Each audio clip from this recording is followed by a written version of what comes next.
Sir, अगर हमें ये जानना हो कि कंपनी की शॉर्ट टर्म में फाइनेंस की क्या पोजीशन है, मतलब कंपनी का जो शॉर्ट टर्म ऑब्लिगेशंस है वो कितनी आसानी से उन्हें उसे मीट कर सकती है, ये हम कैसे जान सकते हैं सर? बहुत अच्छा क्वेश्चन। अगर हम ये जानना चाहते हैं कि शॉर्ट टर्म में कंपनी जो है वो कितनी लिक्विडेट है, यानी कि मतलब कि कितनी अच्छे से कंपनी अपनी शॉर्ट टर्म लाइबिलिटीज़ को पूरा कर सकती है, मतलब ऑब्लिगेशंस को मीट कर सकती है। इससे जानने के लिए एनालाइजर जो होते हैं स्टॉक को एनालाइज करते हैं, वो कुछ रेशोज़ का सहारा लेते हैं जिन्हें हम बोलते हैं लिक्विडिटी रेशोज़। आज का हमारा टॉपिक यही है। आज हम यही डिस्कस करेंगे कि लिक्विडिटी रेशियोज होती क्या है, और अगर हम जानना चाहें कि कंपनी कितने अच्छे से अपनी ऑब्लिगेशन जो है उन्हें मीट कर सकती है, कितने लायबल है कंपनी अपनी शॉर्ट टर्म पोजीशन को स्टेबल रखने में, वो जानने के लिए हम जो उनसी रेशियोज का सहारा लेते हैं, आज हम उनके बारे में बात करेंगे। तो चलिए ज़्यादा देर ना करते हुए हम आज की वीडियो यहीं से शुरू करते हैं। मेरा नाम है परव शर्मा और आप देख रहे हैं पीएस इंटेलेक्चुअल।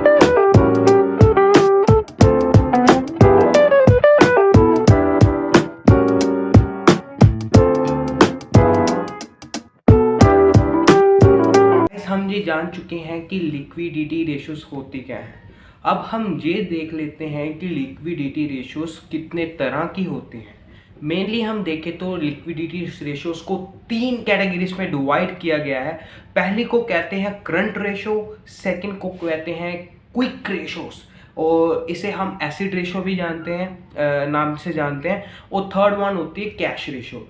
ये तीनों रेशो हमें ये बताती हैं कि जो कंपनी है उसकी एक साल से कम की जो ओब्लिगेशंस हैं वो उनको कितनी आसानी से मीट कर सकती हैं। अब हम ये जान लेते हैं कि ये रेशोस, तीनों रेशोस में डिफरेंस क्या है। मतलब तीनों ही हमें ये बताती हैं कि एक साल से कम टाइम पीरियड के लिए जो कंपनी है वो अपनी लाइबिलिटीज़ को कितनी आसानी से मीट कर सकती है। लेकिन इन तीनों में डिफरेंस तो होगा, कुछ तो डिफरेंस होगा। हम ये जानते हैं कि इन तीनों में डिफरेंस क्या है। सबसे पहले हम ये जानते हैं कि करंट रेशो वो क्या होती है, वो हमें क्या बताती है कंपनी के बारे में, और कितनी करंट रेशो कंपनी के लिए अच्छी मानी जाती है, कि इतनी करंट रेशो अगर आए तो कंपनी अच्छी परफॉर्म कर रही है। कितनी अच्छी मानी जाती है, अगर उससे कम आ जाए तो कंपनी को क्या चीज़ फेस करनी पड़ती है, और अगर उससे ज़्यादा हो तो कंपनी को क्या चीज़ फेस करनी पड़ती है। चलिए सबसे पहले हम जान लेते हैं कि करंट रेशो का फॉर्मूला क्या होता है। करंट रेशो का जो फॉर्मूला होता है वो होता है current assets upon current liability. इसका मतलब करंट एसेट्स को अगर हम करंट लाइबिलिटी से डिवाइड कर दें तो हमें करंट रेशो मिल जाएगी, कि करंट रेशो का हमें पता चल जाएगा कि करंट रेशो कितनी है। अब हमारे दिमाग में एक क्वेश्चन आता है कि करंट एसेट्स क्या होती है और करंट लाइबिलिटीज़ क्या होती है। हमने एसेट्स और लाइबिलिटीज़ के बारे में तो सुना है, इसके बारे में हमने ऑलरेडी वीडियो भी बना रखी हुई है। एसेट्स क्या होती हैं और लाइबिलिटीज़ क्या होती हैं, इनमें डिफरेंस क्या होता है। तो अब ये जो टॉपिक आ गया, करंट एसेट्स क्या होती हैं और करंट लाइबिलिटीज़ क्या होती हैं। करंट एसेट्स वो होती हैं जिन्हें हम एक साल के अंदर अंदर कंज्यूम कर लेते हैं या उसका यूज़ कर लेते हैं, वो होती करंट एसेट्स। और करंट लाइबिलिटीज़ क्या होगी? करंट लाइबिलिटीज़ होती हैं जिन्हें हमें एक साल के अंदर अंदर पे ऑफ करना है, या उधार लिया हुआ है किसी से, या कोई हमारे सिर के ऊपर बर्डन है जो हमें एक साल के अंदर अंदर उतारना है, वो होती है करंट लाइबिलिटी। ठीक है, तो अब हम करंट एसेट्स को डिवाइड करेंगे करंट लाइबिलिटी से, तो हमारी आ जाएगी करंट रेशियो। अब हम ये जान लेते हैं करंट एसेट्स के अंदर अंदर क्या चीज़ आती है, क्या चीज़ इंक्लूड होती है, ताकि हमें पता चल सके कि कंपनी की करंट एसेट्स कितनी है। करंट एसेट्स में आप ले सकते हैं जैसे कि कंपनी के पास कैश पड़ा है, वो भी करंट एसेट हुआ। अगर कंपनी का पैसा जो बैंक में पड़ा है वो भी एक हिसाब से करंट एसेट्स हुआ। इन्वेंट्री है उसकी, सामान बनाया है, वो भी एक साल के अंदर अंदर कंज्यूम हो सकता है, वो भी करंट एसेट्स में ही जाना जाएगा। अकाउंट रिसीवेबल है, मतलब किसी से पैसा लेना है, पैसा आया नहीं है अभी, अभी पैसा आना है, वो भी 1 साल के अंदर अंदर आ जाएगा। डेबिटर्स हैं, मतलब कि माल उधारी पर दिया हुआ है, 1 साल तो देंगे नहीं किसी को टाइम, है ना। 1 साल के अंदर अंदर उनसे पैसा हम रिकॉल कर लेंगे, पैसा दोबारा मिल जाएगा उनसे हमें, तो वो भी एक हिसाब से करंट एसेट्स ही गिना जाता है। तो ये होती है हमारी करंट एसेट्स। अब हम बात कर लेते हैं कि करंट लाइबिलिटीज़ क्या होती हैं। करंट लाइबिलिटीज़ जो होती हैं वो होती है कि अकाउंट, जैसे हमने रिसीवेबल था वो हो गया करंट एसेट्स। अकाउंट पेएबल, किसी को हमने पैसा देना भी हो सकता है, तो वो हो गया current liability. Short term loan लिया हुआ है हमने, वो लाइबिलिटीज़ में गिना जाएगा। आपने ओवरड्राफ्ट कर लिया है, कैश क्रेडिट लिया है, वो आपकी करंट लाइबिलिटीज़ में गिना जाएगा। जितने भी करंट एसेट्स हैं उन्हें ऐड कर लीजिए और करंट लाइबिलिटीज़ को ऐड कर लीजिए। अगर हम इन दोनों को डिवाइड करते हैं तो भी आंसर आएगा, वो हमें बताता है कि कंपनी की करंट रेशो क्या है। मतलब कि कंपनी 1 साल के अंदर अंदर अपनी ऑब्लिगेशंस को पूरा करती है, अपने जो भी जिनको भी पैसा देना है, पैसा देने के बाद कंपनी के पास कितना पैसा बचता है अपने ऑपरेशंस को चलाने के लिए। मतलब जो भी डे टू डे ऑपरेशंस होते हैं उसको चलाने के लिए कंपनी के पास पैसा बचा भी है या नहीं है, ये हमें करंट रेशो बताती है। हम इसे एग्जाम्पल के तौर पे समझते हैं। एक एग्जाम्पल ले लेते हैं। मान लीजिए एक कंपनी है जिसके पास 2 करोड़ की एसेट्स हैं, करंट एसेट्स पड़ी हैं 2 करोड़ की, और उसकी करंट लाइबिलिटीज़ जो हैं वो उसके पास है 1 करोड़ की। मतलब तो अगर हम इन दोनों को डिवाइड कर देते हैं तो हमारे पास आंसर आता है 1। इसका मतलब कंपनी के पास अगर वो अपने सारे डेप्टर्स जो है, मतलब कि जितनी भी करंट लाइबिलिटीज है उनको पे कर देती, तभी भी उनके पास 1 करोड़ रुपया बचता है अपने डे ऑपरेशंस को रन करने के लिए। इसका मतलब कंपनी के पास दुगनी उसके पास एसेट्स हैं अपने, अगर मतलब जितनी लाइबिलिटीज हैं उसके दुगनी उसके पास एसेट्स हैं।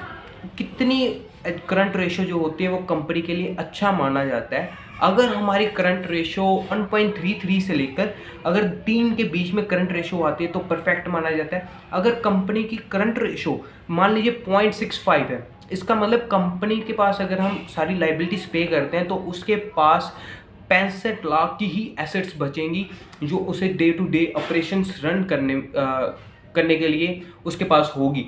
सिनेरियो में कंपनी को शॉर्ट टर्म ऑब्लिगेशंस मीट करने के बाद उसे कैश की कमी हो सकती है, लिक्विडिटी की कमी हो सकती है, जो कंपनी के लिए बुरा हो सकता है। इसको पूरा करने के लिए कंपनी को शायद लॉन्ग टर्म के लिए लोन्स भी उठाने पड़ सकते हैं। तो ये कंपनी के लिए बहुत ही बुरा समझा जाता है, इसलिए करंट रेशोस को 1.33 से लेकर 3 के बीच में ही अच्छा माना जाता है।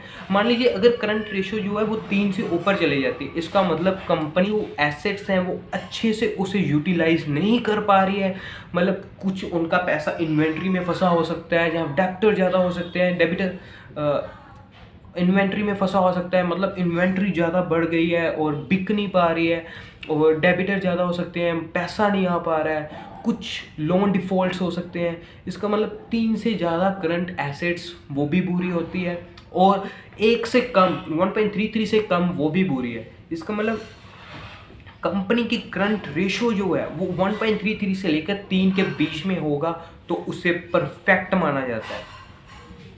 चलो ये तो हो गया कंपनी का, हमें ये बता देता है कि कंपनी 1 साल के अंदर अपनी लाइबिलिटीज़ को मीट कर सकती है। मान लीजिए कंपनी की रेशियोज आ गई 2, उसके पास दुगनी एसेट्स हैं उसकी लाइबिलिटीज से, तो मान लीजिए कंपनी 1 साल के अंदर अंदर तो पे कर सकती है। अब हमें जानना है कि कंपनी के सिर पर एकदम से कोई बम फूटा और कोई क्रेडिटर आ गए हैं और वो बोल रहे हैं कि हमें अभी पैसा चाहिए, अभी अभी चाहिए, कहीं से पर लेकर आओ। तो अब हम ये जानेंगे कि जो क्विक रेशो जो होती है, जिसे हम एसिड रेशो कहते हैं, उसका क्या मतलब होता है। क्विक रेशो से हमें ये पता चलता है कि कंपनी कितनी एफिशिएंट है अगर उसको 3 महीने से कम, 1 साल नहीं 3 महीने, टाइम और कम हो गया, अगर 2-3 महीने में ही पैसा इकट्ठा करके उसे अपने सारे लोन्स उतारने पड़ें तो वो कितनी एफिशिएंटली अपने लोन्स उतार सकती है। चलो इसका फॉर्मूला जान लेते हैं कि ऐसी कौन सी एसेट्स होती हैं जो 3 महीने के अंदर अंदर हम ले सकते हैं, कैश में कन्वर्ट कर सकते हैं। उससे अगर हम करंट लाइबिलिटीज से डिवाइड कर दें तो हमारे पास क्विक रेशो आ जाती है। तो हम ये जान लेते हैं, हमारे पास जो करंट एसेट्स में आ रही थी वो देख लो, वो आ जाते हैं। करंट एसेट्स में कैश आ जाता है, short term liabilities, bank deposit, marketable expenses और इन्वेंट्री आ जाता है करंट एसेट्स में।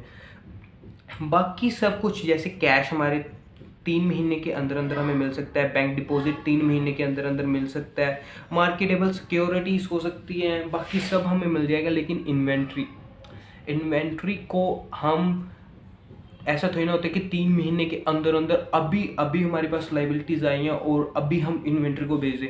वो नहीं भी तो बिक सकती है, कुछ भी हो सकता है। इसलिए इन्वेंट्री को हम इसमें ऐड नहीं करते हैं।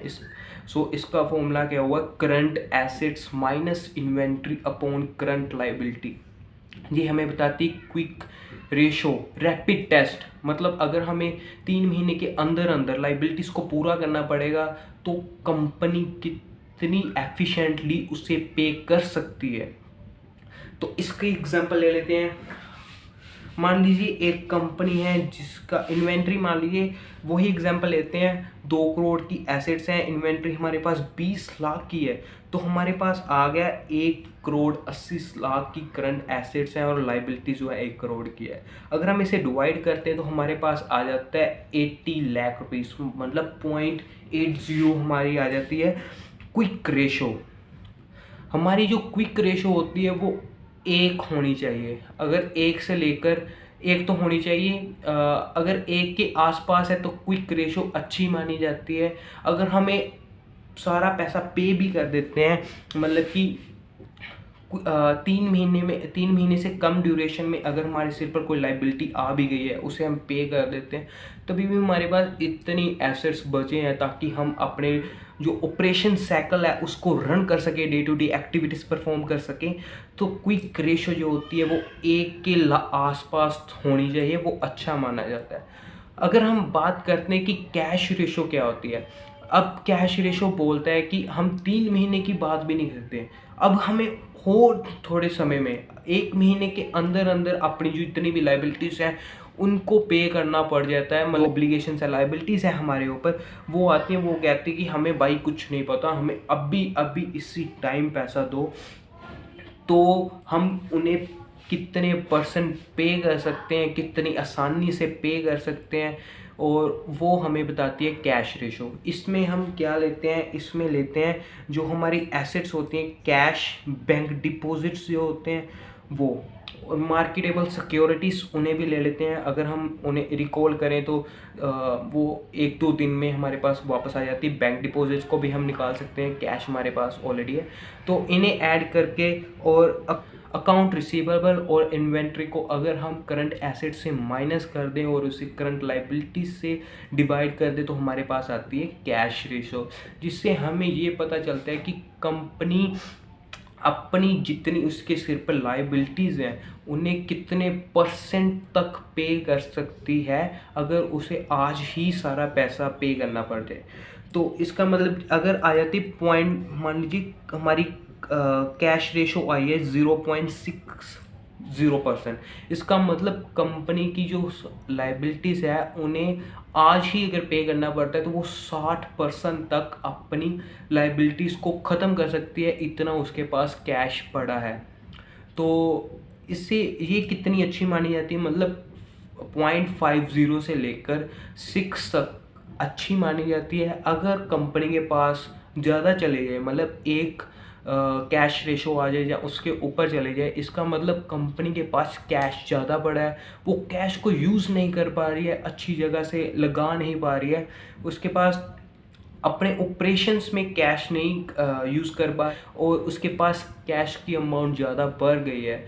और अगर कंपनी की 0.1-2% आ रही है, मतलब 10% ही कंपनी के पास कैश पड़ा है, और अगर कंपनी को आज ही अपनी लाइबिलिटीज़ को पे करना है तो वो सिर्फ 10% या 20% पे कर सकती है, तो वो शॉर्ट टर्म लिक्विडिटी प्रॉब्लम में फंस सकती है, जिसके कारण उसे कुछ और स्टेप्स लेने पड़ सकते हैं, कंपनी को लॉन्ग टर्म लोन उठाना पड़ सकता है। तो ये भी बुरा माना जाता है कंपनी की कम से कम 0.4 से लेकर 60 मतलब 40% से लेकर 60% तक तो उसके पास कैश होना चाहिए कि वो आज की अपनी ओब्लिगेशंस को पूरा कर सके। तो ये होती हैं लिक्विडिटी रेशो, जिनके साथ हमें सारी स्टोरी पता चल जाती है कि कंपनी शॉर्ट टर्म में कितनी लायबल है अपने कैश को पूरा करने के लिए। तो अगर आपको ये वीडियो अच्छी लगी हो तो लाइक कर देना, सब्सक्राइब कर देना, वीडियो कमेंट करके बताना बिल्कुल मत भूलना कि वीडियो कैसी लगी। गुड बाय, हम मिलते हैं अगले पार्ट में।